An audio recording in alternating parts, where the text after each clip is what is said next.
Welcome to the German Council on Foreign Relations, DGAP, and welcome to our Thursday morning briefing series. My name is Jan Stöckmann, and I'm head of the Director's Office here at DGAP, and it is my pleasure to be chairing this morning's briefing. Today, we are looking at NATO's nuclear policy and at nuclear deterrence in Europe in particular, a topic once again on the agenda following the Russian war of aggression against Ukraine, as well as the potential threats coming from other countries, North Korea, China, and Iran. NATO's current nuclear deterrent capability comprises about 100 US B-61 nuclear bombs stationed in European NATO countries as part of nuclear sharing, although the exact numbers and locations are classified.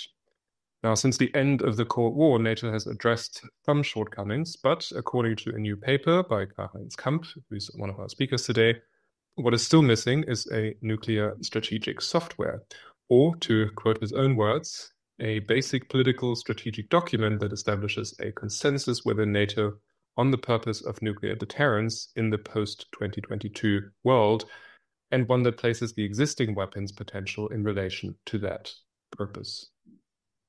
Now, nuclear policy is not something that most of us think about on a daily basis, and so we will take one step at a time and raise some of these questions. What does NATO's current deterrence look like? What are its weaknesses? What is the impact of President Donald Trump? And what needs to be done to maintain a credible and effective deterrent? To address these questions, I'm delighted to introduce our two speakers today. Dr. Karl-Heinz Kamp is Associate Fellow at DGAP's Center for Order and Governance in Eastern Europe, Russia, and Central Asia, and also a lecturer at Università Roma III. Until 2023, he was the political director's representative at the Federal Ministry of Defense, and prior to that, he was the president of the Federal Academy for Security Policy, the BAX, as it is known in German. From 2007 until 2013, he was director of research at NATO Defense College in Rome. And before that, he held various positions at the Konrad-Adenauer-Stiftung and the German Federal Foreign Office, Auswärtiges Amt. Welcome, Dr. Kamp. Morning. Next will be Dr. Barbara Kunz, who is senior researcher and director of the European Security Program at the Stockholm International Peace Research Institute, SIPRI. Previous positions included, among others, at the Institute for Peace Research and Security Policy in Hamburg, IFSH as it is known in German, and at the Institut Français des Relations Internationales, IFRI, in Paris, our sister institute. She also spent a 5-month stint at the GMF in Washington, and from 2021 to 2022, she was seconded to the German Federal Foreign Office's Policy Planning Unit as an external expert. We're glad to have you, Dr. Kunz. Thank you. Good morning. Now, before we begin, just a few housekeeping announcements. As per usual, we would like to remind everyone that this event is being recorded and that we will upload it subsequently. We will kick off our conversation here on the panel with about 5 minutes of intro remarks and then open up for questions and comments after about 20 minutes or so. Today, since we have only 2 speakers, we'll finish after about 45 minutes. If you'd like to ask a question or make a comment during the Q&A, please use the function in Zoom or raise your hand. And when invited to speak, keep it relatively brief so we can pick up as many as possible. Finally, just a word of thanks to my colleagues supporting this series. Annie Hoff, Mina Nitsch, Patrick Teichmann, Wiebke Edelring, Hague and many others. And Lili Tran.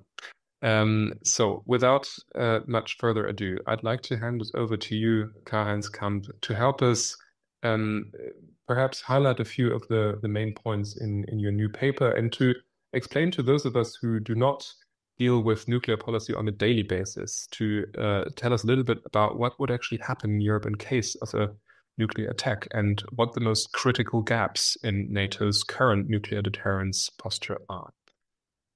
Over to you. Thank you very much.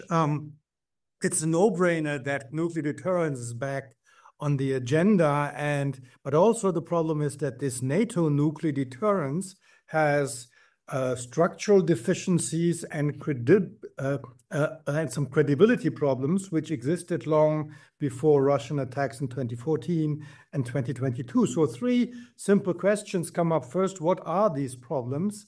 Second, why do we realize them only now if they existed since decades? And third, what needs to be done?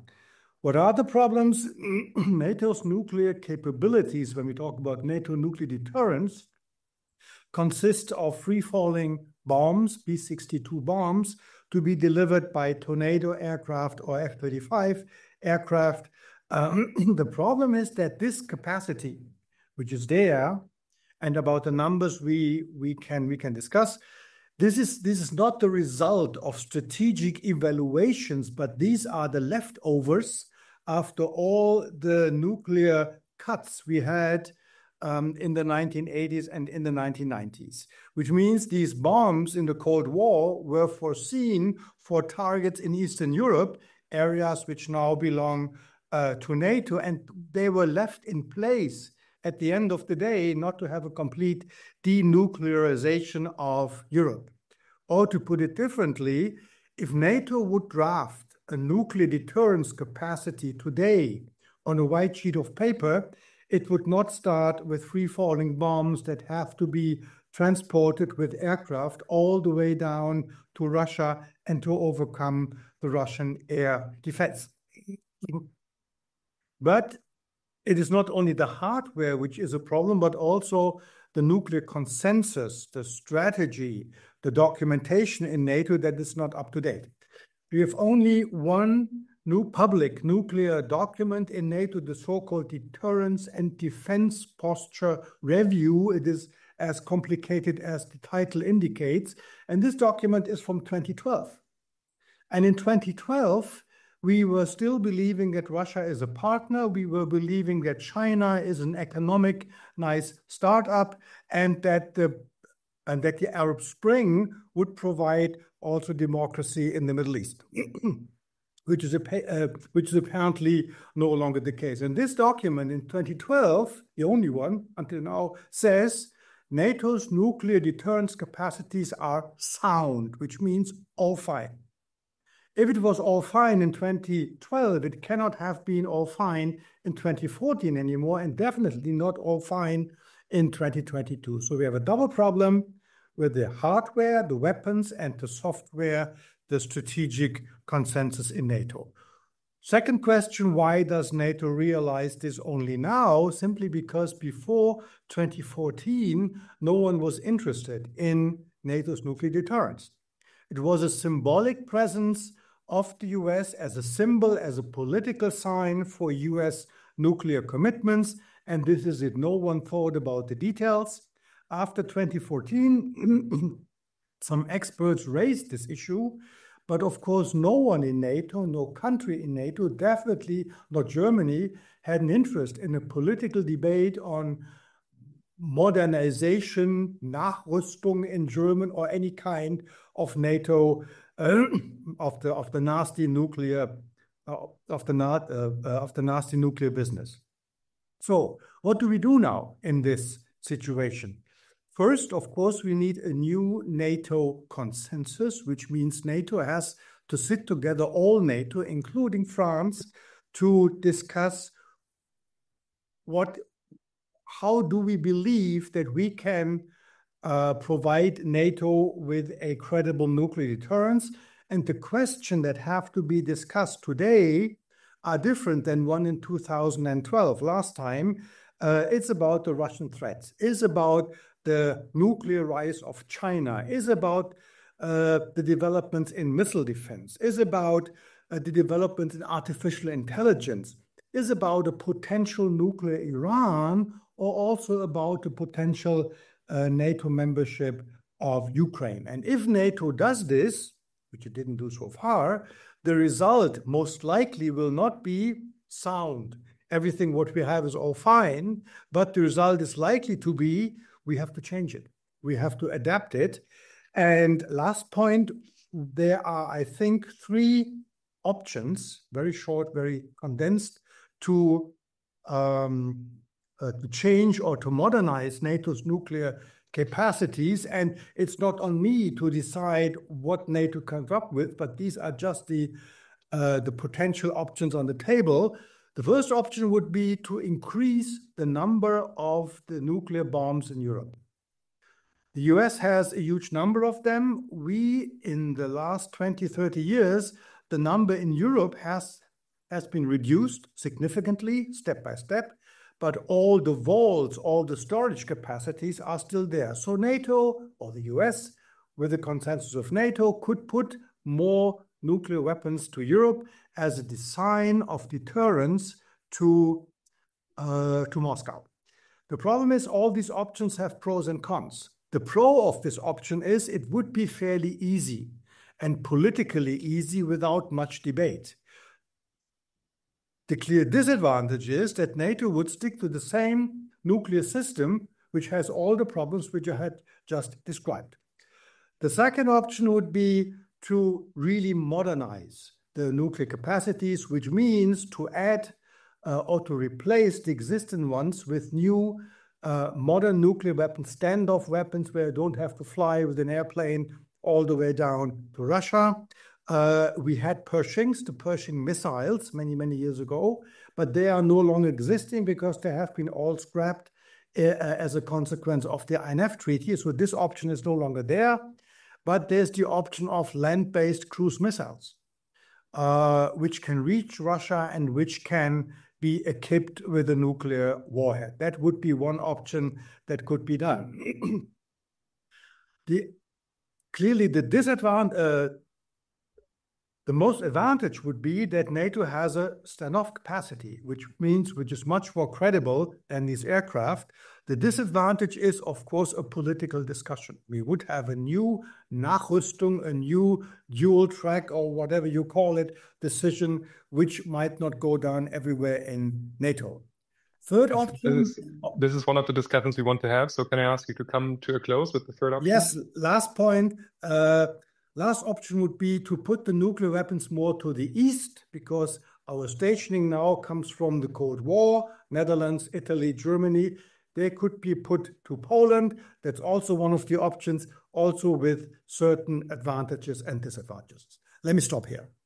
Thanks a lot. Dr. Kunz, what do you make of these proposals? Is this a debate that we need to have at all?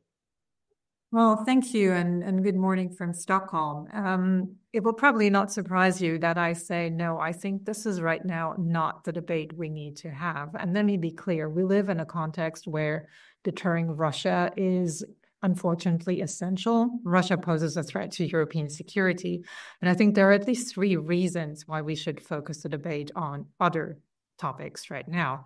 And first of all, the first reason is that it is not only important to decide who you want to deter, but also to have an idea of how you are going to deter, in this case, Russia. But that is a debate we're not really having. That is, we're not really having a debate about a theory of deterrence. That is the causal mechanisms that we think would actually change the calculations in Russian planning. And it is only with such a theory of this deterrence that it is at all possible to determine what would make sense, what would perhaps increase deterrence, and what would not increase deterrence.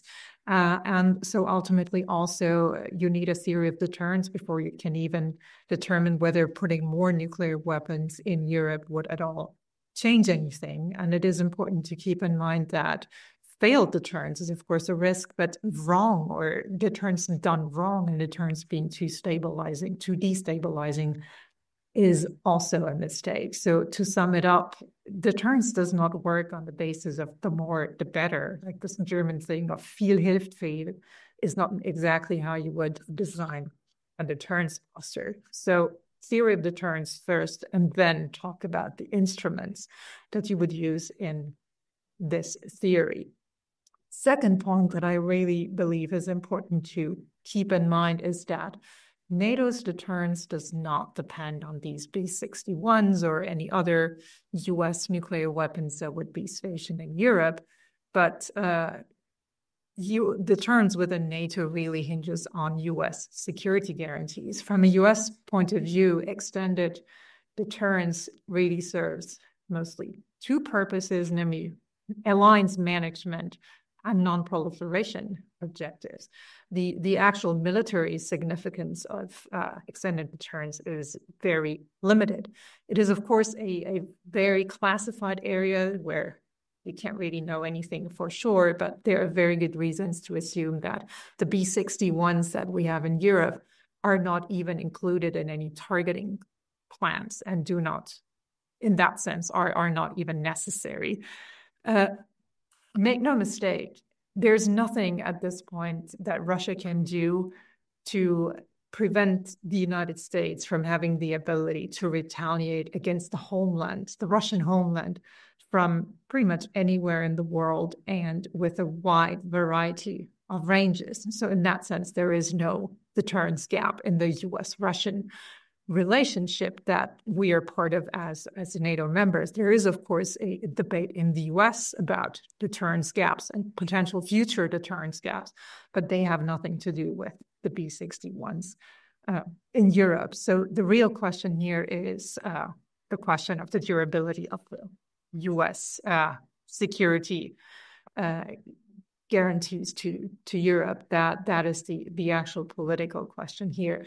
On a side note, I think it is also important to keep in mind that there are no systems in the U.S. ready that could just be deployed to Europe, probably talking about 20 plus years if that were the route to go down.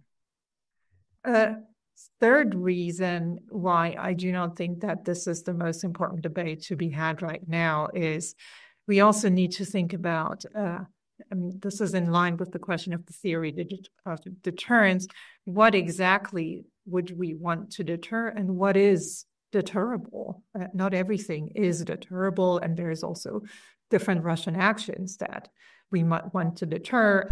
Nuclear use is one of them. The repetition of the scenario we have seen in Russia's attack against Ukraine elsewhere is another one. Or are we talking about deterring Russian attacks against NATO territory? So in that sense, again, we need to also focus on scenarios that are simply not deterrable with nuclear weapons. And we should not get distracted from the conventional debate that I think right now is much more important and that requires all the attention. And with that, I'll end my remarks. Thank you very much. Thanks a lot, Barbara Kunz. And while our audience is getting ready to come up with questions and comments, can I ask you two brief follow-up questions, Barbara? One is on the last point that you made, things that we can deter and things that we cannot deter. Perhaps you could go in a little bit more detail, the kind of hybrid warfare scenarios that are becoming increasingly likely now and what can be done against those. And the other question is the one that you raised with regards to the durability of the American guarantees and the Trump administration. So what's your assessment of where the Trump administration is going and whether the level of trust that Europeans can have in the transatlantic relationship to provide this this supremacy, this global military supremacy that you described? Well, on the first question on hybrid threats, I think that is the key question. But I would, at least, if you're based in Sweden, we constantly get news of new cables that are being cut. But I do not see a role for nuclear deterrence in that context. I think this is more of a question of finding the right legal framework to do something against this. This is also a matter of situational awareness. I mean, so far, there's also very little proof. We all assume that we know what's going on, but sort of tangible proof. No ship has yet been caught in action, cutting a cable, for example. So there are a lot of discussions going on here, and I think finding the answer is very complicated, but I would say it's not, or it's really not related to nuclear deterrence. When it comes to the durability of U.S.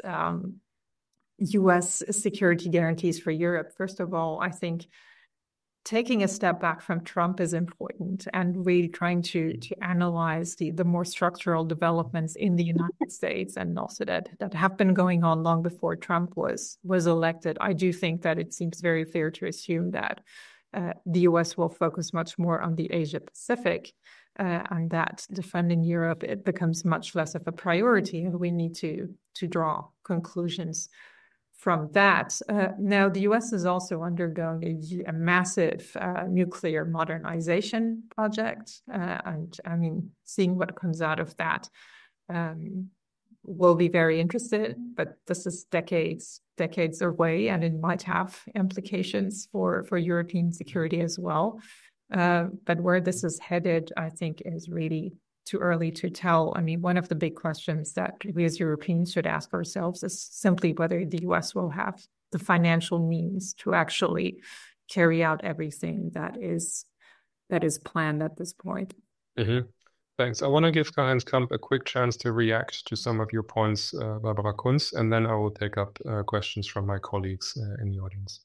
Yes, thank you very much. It is not the right moment. I think it's never the right moment for a nuclear debate when in 2016, after the annexation of Crimea, NATO started to do more nuclear exercises just to take this business a little bit more serious. The German then Foreign Minister Steinmeier said that this is nuclear saber rattling. It would not be the right moment. It was damned well the right moment. And it is the right moment now because we have clarity on one important point. For many years, if not decades, the core question of how to deter whom with what was burdened by the fact that we didn't have an agreement on who is whom. Whom do we want to deter? The Poles always said that the Baltics said, of course, the Russians. NATO said, no, it's a partner. Russia is a partner. Now, since 2014 or 22, we have clarity on the whom. It is clearly Russia, maybe among others. So this is why there's a moment. There is not a fixed rule on how to deter someone. Deterrence takes place in the mind of the opponent and in the mind of the allies, which means I'm not arguing for the more the better. On the contrary, in theory, you could say we don't need US nuclear weapons in Europe because the Americans have enough nuclear weapons to deter Russia. However, due to alliance management, you want to have this symbolized, and particularly Eastern Europeans want to see a symbol of US nuclear capacities, US nuclear commitments in Europe. And that's why we have the weapons here. If you follow this line, you have to be consequential and it has to be credible. Whether these weapons can ever be used, I don't know. And actually, I don't want to find out. But in this logic of alliance, symbolism, political commitments, they play a role as long as allies say so. That's why I said, and I'm absolutely with you, we have to have the strategy first. What does NATO want? And if all NATO allies say we don't need them, fine. If they say they are better because particularly we don't trust Donald Trump, this is the debate we have to have first. And then we can do options, as I was describing. We don't have to. Fascinating in particular because having these strategic discussions first is particularly difficult, it seems, in politically volatile times. And yet they're important to be had. And so let me take up questions in the audience. Aline Mablé raised her hand first. Thank you, Jan, and thanks to both speakers for opening the discussion. To sort of further complicate the discussion we've already had, I would like to know how China should or how China does actually factor in NATO's strategic thinking in that regard. I mean, obviously, China is not to be, or most likely not the sort of the primary threat that should be deterred, but yet since we all know that the US is focusing much more on China and the Indo-Pacific and is now faced with a sort of two-peer competition, that it is very likely that especially the strategic and also extended deterrence calculations are more geared towards the Indo-Pacific, which then would possibly leave NATO without the sort of the security guarantees that especially Barbara Kunz mentioned. And then relatedly, maybe I would just like to sort of press both of the speakers. Why? I mean, given that Russia and China are supposed to field large numbers and a large arsenal of theater level weapons, why then would it not be necessary, especially in the NATO context, to follow suit? Thank you. Thank you, Ellen. And Dr. Ellen Motley is a research fellow in our Center for Security and Defense at DGAP. If you allow, since we have quite a few hands up, I will take one more question from my colleague Mario Baumann. Hello. Thank you very much to both speakers for the interesting input, and also Mr. Kamp for this interesting paper. I wanted to ask Mrs. Kunz and follow up, because you mentioned that before speaking about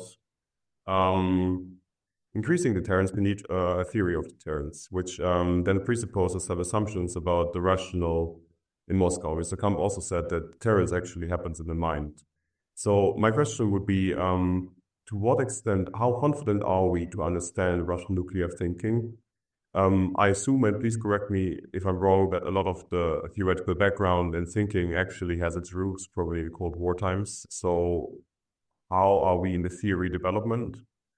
And to what extent is there an agreement across the alliance? Because perspectives on Russia, of course, have also been quite diverse, but might align now maybe more than a few years before. Thank you. Thank you, Mario. So we've got a question on China, a question on theater level weapons, and a question on our confidence of understanding Russian nuclear theory. Can I start with you, Barbara Kunz, to take up some of these questions? Yes, and I'll try to be brief. I mean, China is not officially a NATO problem, or sort of is, but not exactly in military planning. And so in that sense, I think China right now is more of an alliance solidarity issue with the United States. But I also do not really think that in the field of nuclear deterrence, the United States has any expectations vis-a-vis the alliance when it comes to dealing with China. When it comes to how well we understand Russian thinking, I would argue that it's pretty much impossible to really understand anybody's nuclear thinking, because it's a highly theoretical area. I mean, that there's of course documents published they're called doctrine and so on, but we have no idea really what would happen in sort of a real world scenario, and whether there can be such a thing as nuclear strategy. I think is something that's highly debated. So that said, I think it also makes sense to keep in mind that this is very IR theory, that the goal of states is to survive. And so just trying to understand how we would react if we were the Russians, I think that is something that should perhaps come back more in Western debates, not out of sympathy at all for the Russian regime, but just in order to get a better sense of what potential dynamics might be in this relationship, and where it could lead us, and which would also hopefully lead us out of this thinking of a more tit for tat approach to nuclear deterrence. If the Russians have this, then we need the same thing on our side, but rather sort of try to get a broader picture. And again, I just want to reemphasize what I said earlier, is that there is right now not really a deterrence gap if you take U.S. security guarantees into consideration. Before handing over to Karl-Heinz Kamp, let me just push you a little bit on that, and perhaps you could give us more detail on how such a revision of NATO's strategy would go about exactly. Is there a role for think tanks like us? Is this a highly secretive debate? Is this a public debate? At some point, it's quite clear that these strategies need revisions. And then how do these revisions come about, especially in politically disrupted times? How should we conceptualize this process? Well, I mean, this is probably the most classified area you can think of. So in that sense, I think there is a role for think tanks, but perhaps more on the sort of accompanying side, and perhaps also more an educational approach to also sort of bring the debate to policymakers and educate the wider public about nuclear issues.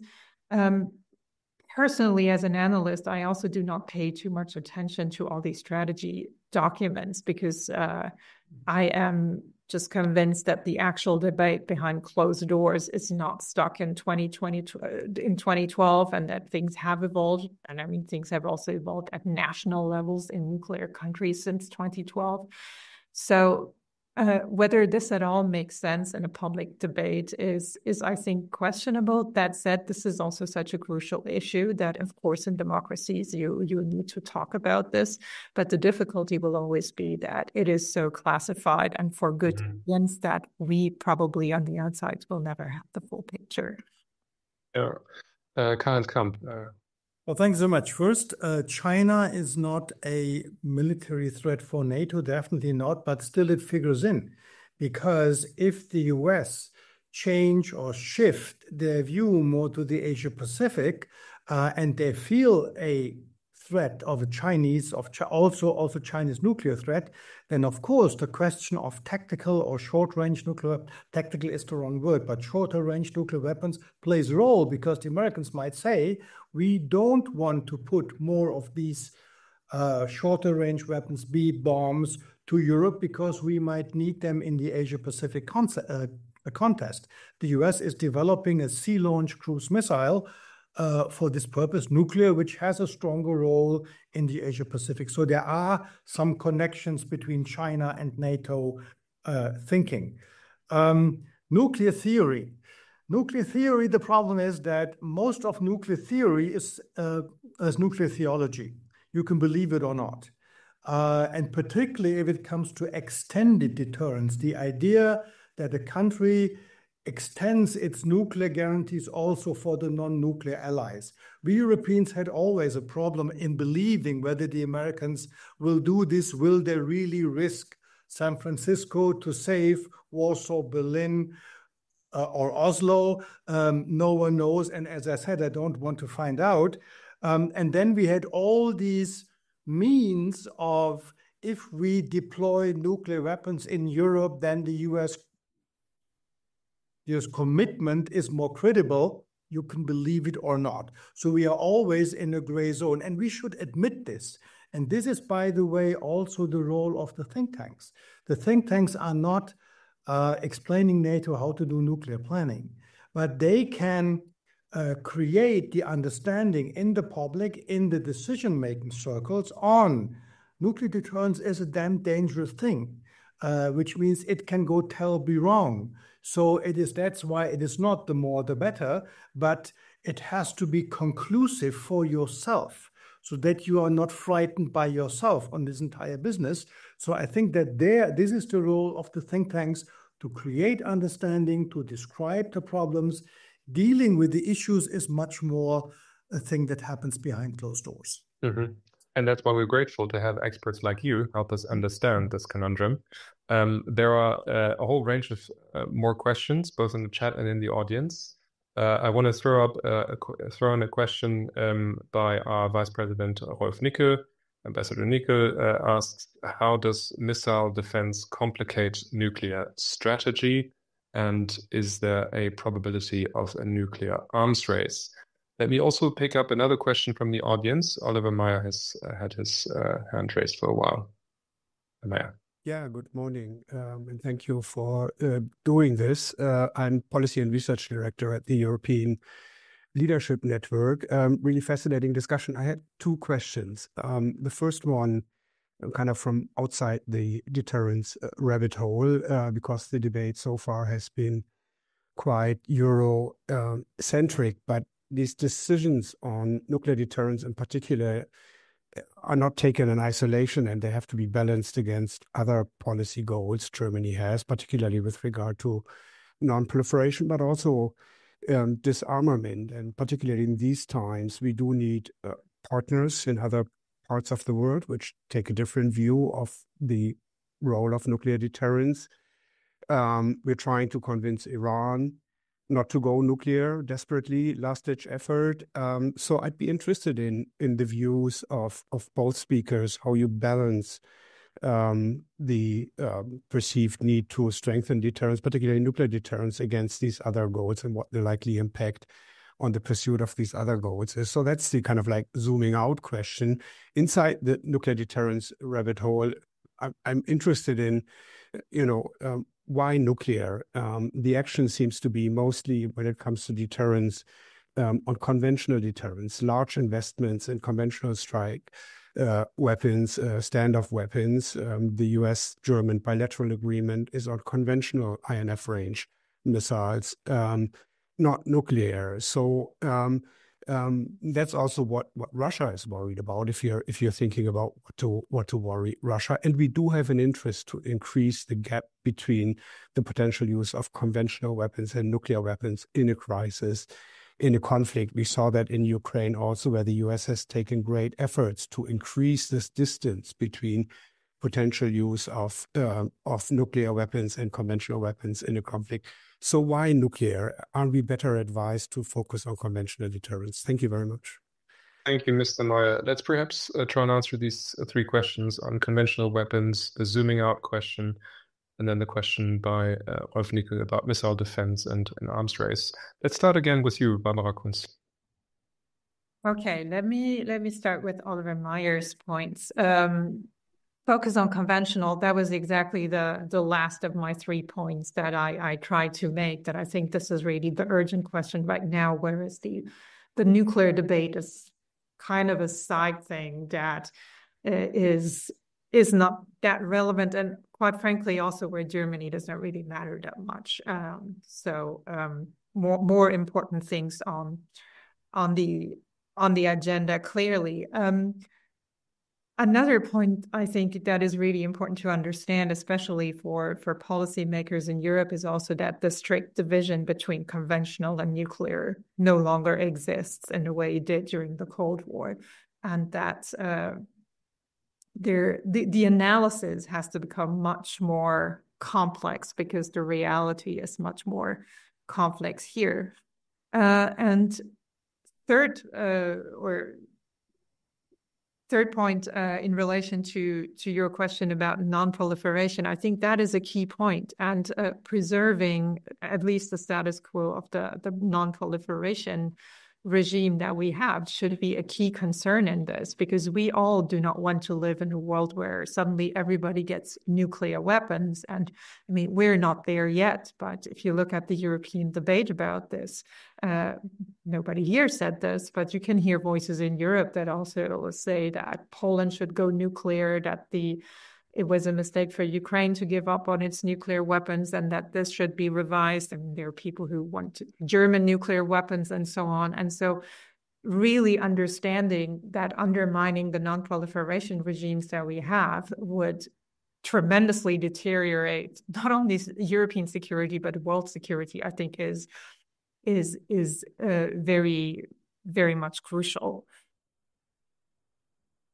Karl-Heinz Kamp.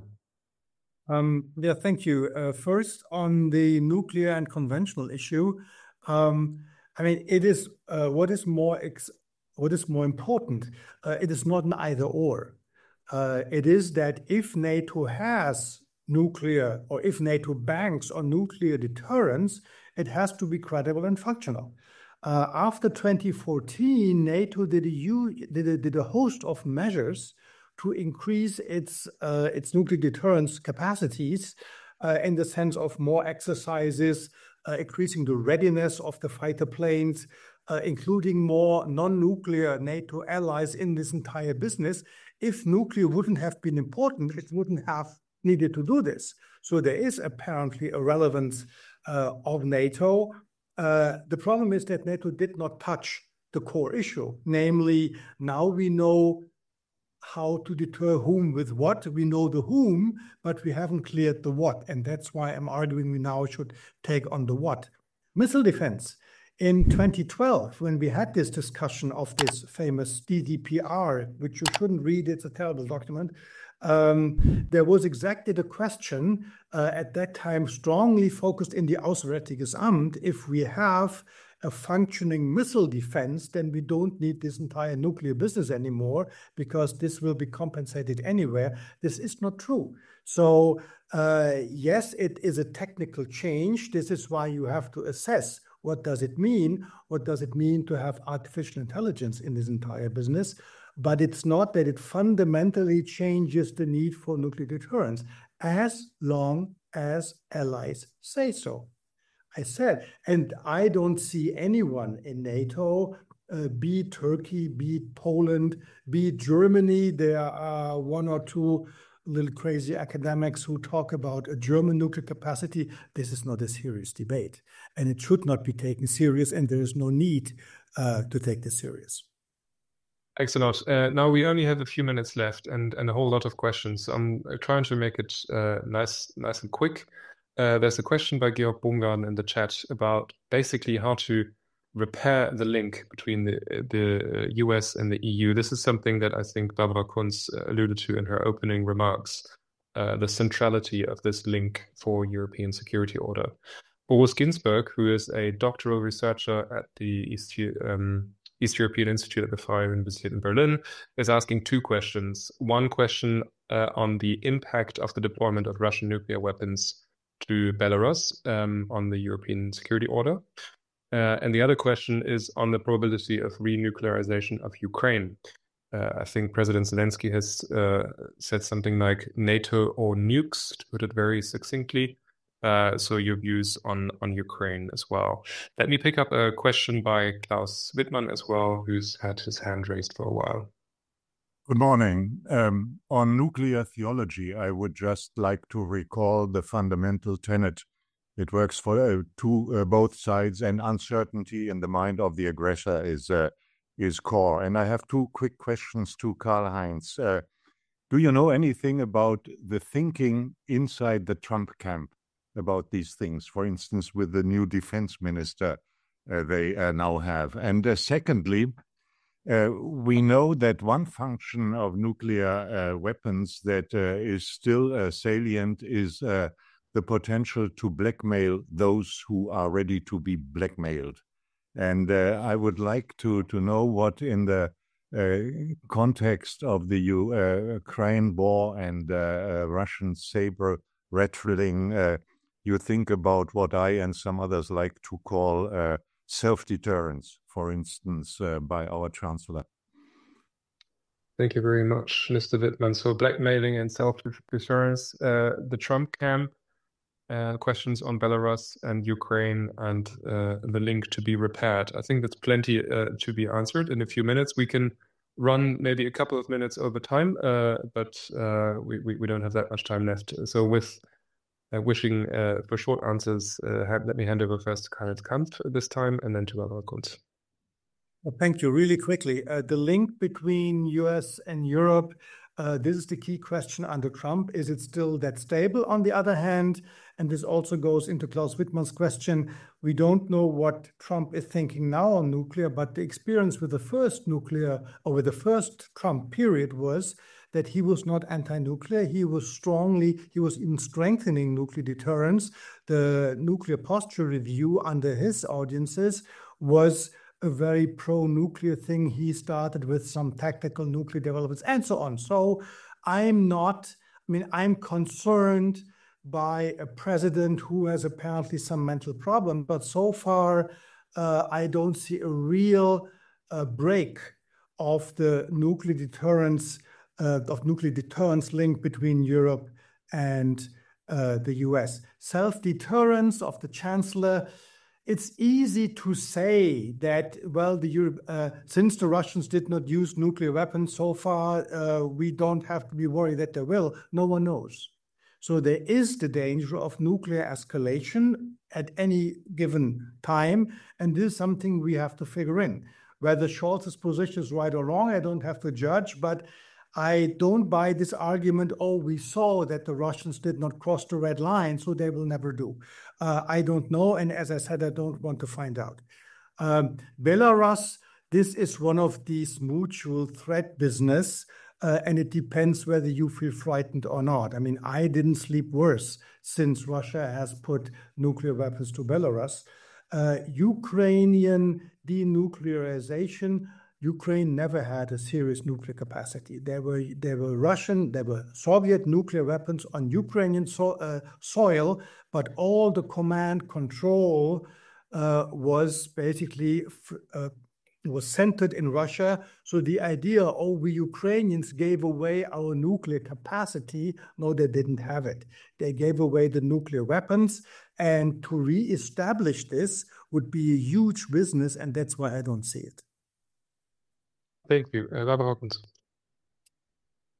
Yes, to just pick a few questions on Belarus, I would read NATO's relatively cool reaction to that as an indicator for Russian nuclear weapons in Belarus just not really altering the strategic balance in Europe. So this is sort of the reverse argument to the discussion we're having here. Not everything you do really matters in the grander scheme of things. About repairing the link between the US and the EU, again, I would really not focus so much on Trump, but look more at structural developments in the transatlantic relationships. And to me, the key question is, will the US see an interest in defending Europe in the long term? And I find this question very hard to answer positively. So I assume that we will see less US engagement because nothing else makes sense from a rational point of view. Now, very briefly also about Trump and nuclear, I think one thing that might actually be a little bit promising with the Trump presidency is that he has said repeatedly that he was interested in strategic stability conversations with China and Russia.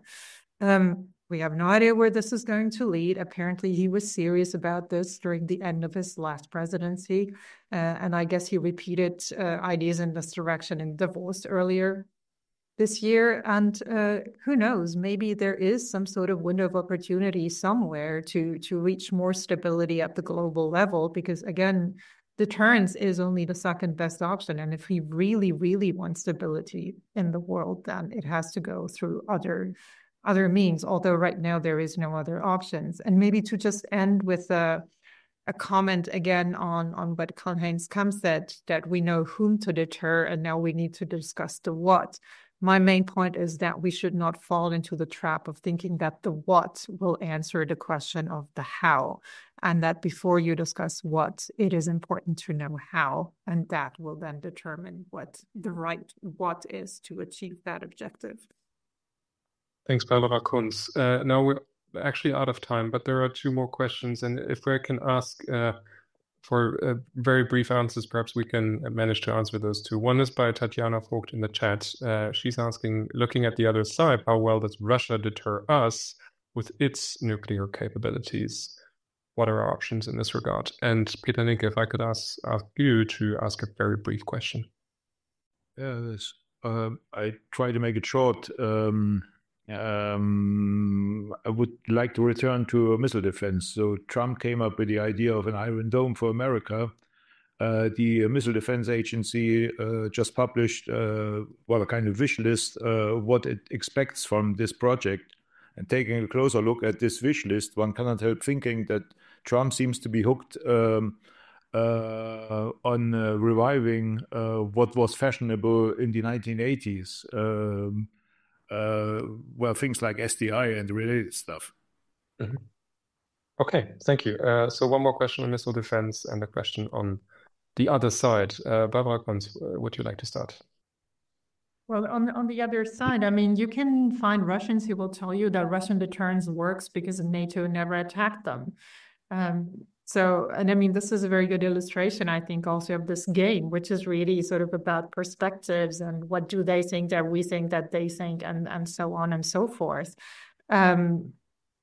NATO, of course, has no intentions to attack Russia, but I mean, you can clearly see in the West reactions also to the war in Ukraine that Russian deterrence sort of works, and that everybody's aware of the dangerous character of nuclear weapons and nuclear escalations, and that I would say we're not self-deterred, we are deterred. that is the reality of things. And in sort of a balance of terror and in the situation of mutually assured destruction, that is how this is. We are deterred, and we hope that they are deterred, and we hope that this brings us stability. Thanks, Karl-Heinz Kamp. On this missile defense thing, I mean, it really reminds of the SDI times and the old Edward Teller times. There is no technical finality for deterrence. It is one factor, but it does not solve the entire deterrence problem. Nuclear deterrence on the Russian side, it worked on both sides.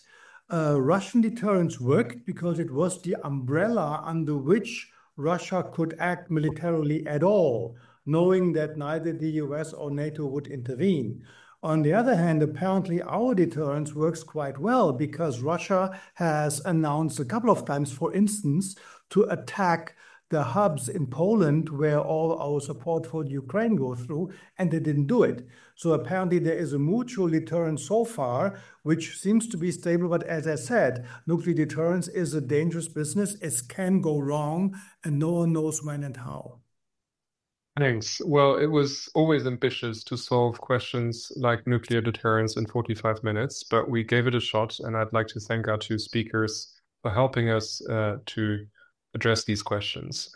We will be back at the German Council on Foreign Relations with a new morning briefing next Thursday, which will be just ahead of the Munich Security Conference, so we'll provide an outlook on that.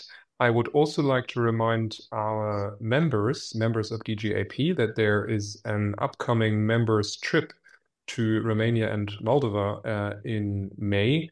So please check our website if you'd like to sign up for that. And my colleagues will also be happy to share the link in the chat. There it is. So without much further ado, let me thank again our speakers and everyone in the audience for asking good questions. And see you back at the German Council on Foreign Relations soon. Thanks and have a lovely day. Bye-bye.